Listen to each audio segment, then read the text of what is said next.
c'est une formule, mais elle parle. Et justement, elle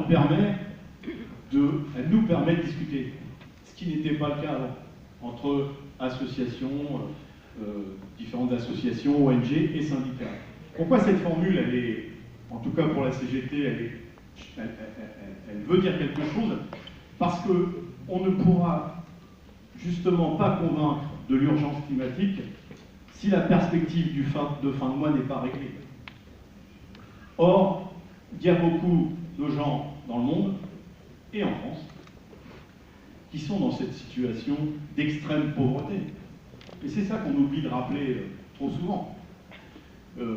On peut toujours demander à des citoyens, on va rester en France. On peut demander aux Africains de réduire leur consommation d'énergie. Enfin, là on passe pour des tocards, si vous me permettez l'expression. Mais restons en France. En France, il y a 12 millions de personnes en précarité énergétique.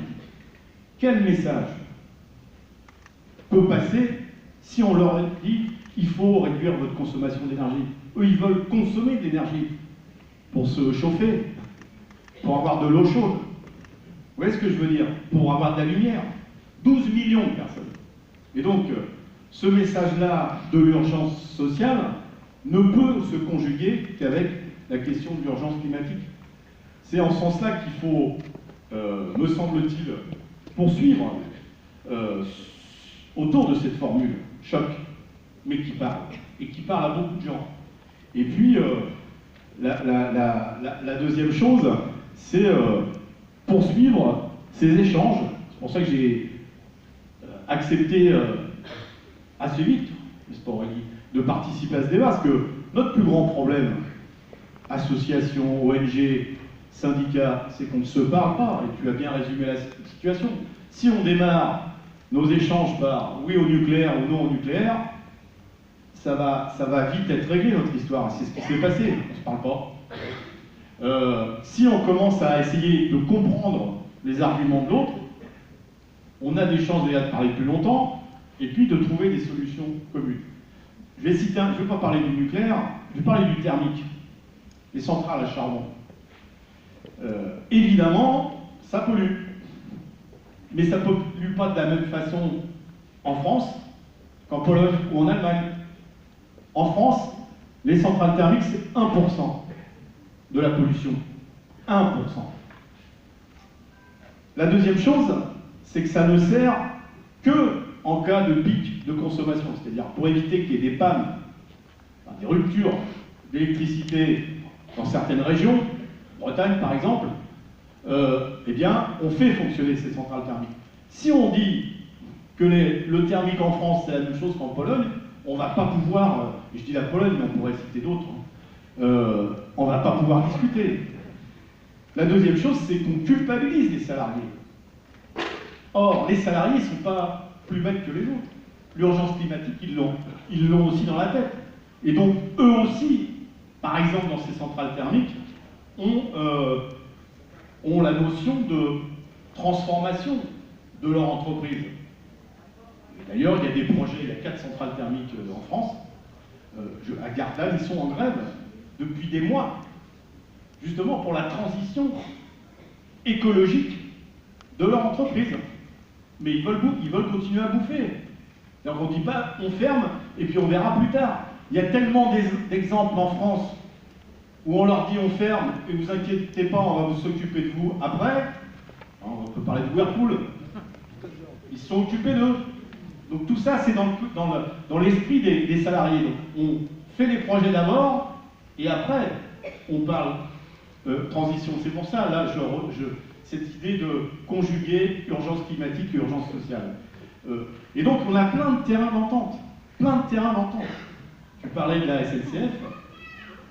Il est fort dommage, mais même s'il y avait un soutien de la population, que les luttes des cheminots en 2018 n'aient pas eu plus d'écho autour de la question climatique. Autour de la question climatique. C'était pas la bataille de privilégiés qui ont une retraite moins pire que les autres. C'était des questions essentielles. On se bat aujourd'hui, ils se battent aujourd'hui pour le maintien de la ligne Perpignan-Rungis la ligne du Grand Frais. Si on supprime cette ligne, c'est 25 000 camions de plus par an sur les routes. C'est un combat social, parce qu'il faut garder des emplois, mais c'est un combat écologique. Et je ne vais pas tous vous les citer autour du transport et notamment du fret ferroviaire, qui est, troisièmement, c'est à mon avis la question aussi des services publics. Parce qu'évidemment, et je crois que ça a eu beaucoup d'écho dans le pays, quelle que soit la couleur du gilet, surtout quand il est jaune, la question de la proximité de nos services publics, c'est aussi une bataille sociale, évidemment, c'est une bataille aussi climatique, parce que qu'est-ce qu'on fait quand on est dans une ville moyenne, voire une petite ville, et qu'il n'y a plus la poste, et qu'il n'y a plus la gare, et qu'il n'y a plus le train? Eh bien on prend sa voiture. On prend sa voiture, et on ne demande pas au voisin s'il a une lettre à aller chercher, ou à recommander à aller chercher, on y va. Donc voilà comment on conjugue tout ça. Je pense donc que on a besoin d'avoir, et je fais l'autocritique de la CGT, un esprit plus ouvert et une qualité d'écoute meilleure sur ces questions-là. Si l'urgence climatique, c'est la fin des emplois, et uniquement ça, le niveau d'écoute, il ne va pas être bon.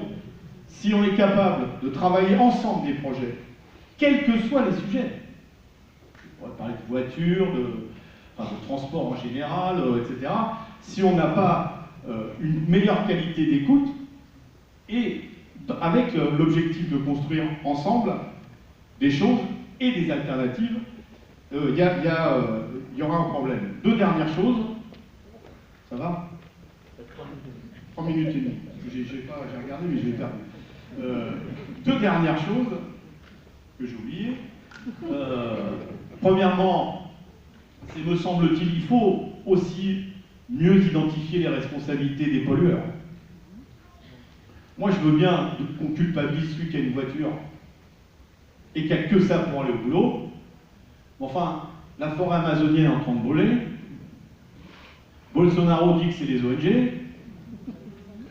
Enfin, avec les forêts qui brûlent, il y a des grands capitalistes, des gros capitalistes, les copains de ceux qui vont se réunir à la fin de la semaine, pas loin d'ici, qui s'en mettent plein les poches, parce qu'ils vont planter autre chose que des arbres pour s'en mettre plein les poches. Donc la responsabilité du capital, et c'est parfois aussi là qu'on a besoin de discuter, la responsabilité du capital et des capitalistes, elle est essentielle dans la question du climat. Elle est essentielle. On l'entend peu souvent quand même.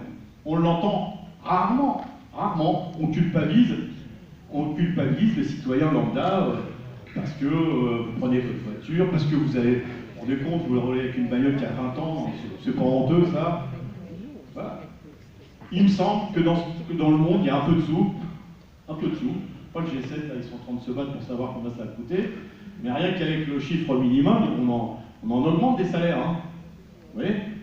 Ben, il me semble que cette responsabilité-là, elle doit être mise en avant. Et je finis donc pour dire que les questions de grève climatique, d'ailleurs ça me plaît bien cette expression de grève climatique. Bon, parce que je suis à la CGT, mais la grève ça parle quand même. Qu'on puisse à cette occasion s'exprimer ensemble, en tout cas défiler ensemble, pour dire oui, il faut régler les inégalités sociales, il faut régler l'urgence climatique, c'est, me semble-t-il, un très bon signe pour cette rentrée, pour tous les combats que nous aurons à mener, qu'ils soient climatiques ou sociaux. Je pense par exemple à l'idée que si on pouvait les empêcher de nous faire bosser jusqu'à 70 ans, ça serait pas mal. Merci.